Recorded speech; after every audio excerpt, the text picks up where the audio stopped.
j'ai rencontré des difficultés avec d'autres camarades citoyens qui partaient du Cameroun pour le forum. Déjà, on a demandé à avoir des invitations, c'est arrivé un peu tard. Maintenant, au niveau de l'ambassade de Tunisie au Cameroun, on a pris nos dossiers, on nous a donné un rendez-vous.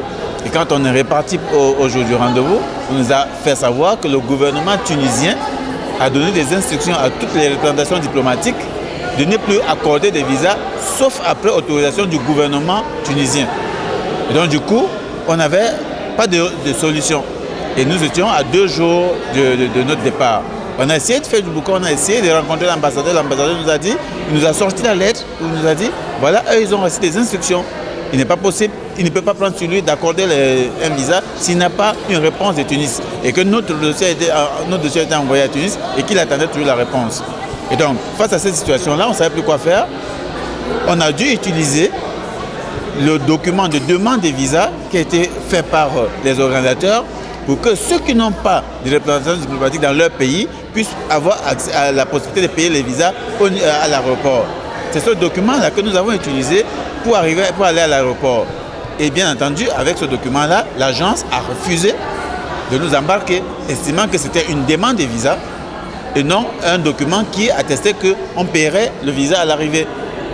On a dû faire du boucan à l'aéroport pendant 2 heures du temps pour que enfin le chef d'agence accepte de nous embarquer. Et donc ça, c'est des situations qu'on vit tout le temps et qui font que quand les organisateurs du forum ne prennent pas des dispositions et surtout ne font pas le suivi pour s'assurer que les organisateurs qui viennent du Sud vont avoir accès au nécessaire pour pouvoir arriver à la rencontre, c'est un problème. Et là aussi, on a vu qu'il y avait une difficulté énorme à communiquer avec le comité d'organisation parce que le chef d'agence nous a dit, pour qu'il nous embarque, il fallait que l'agence de Tunis reçoive, l'agence Royal Air Maroc de Tunis reçoive le document que nous on avait en main. Et c'était une solution pour qu'eux, ils puissent au niveau local prendre l'engagement de nous embarquer. Le comité d'organisation a reçu cette information-là et n'a pas agi du tout. Et donc du coup, il fallait plutôt user, n'est-ce pas, de la mobilisation, user de discussions ou alors de la pression pour qu'on puisse nous embarquer.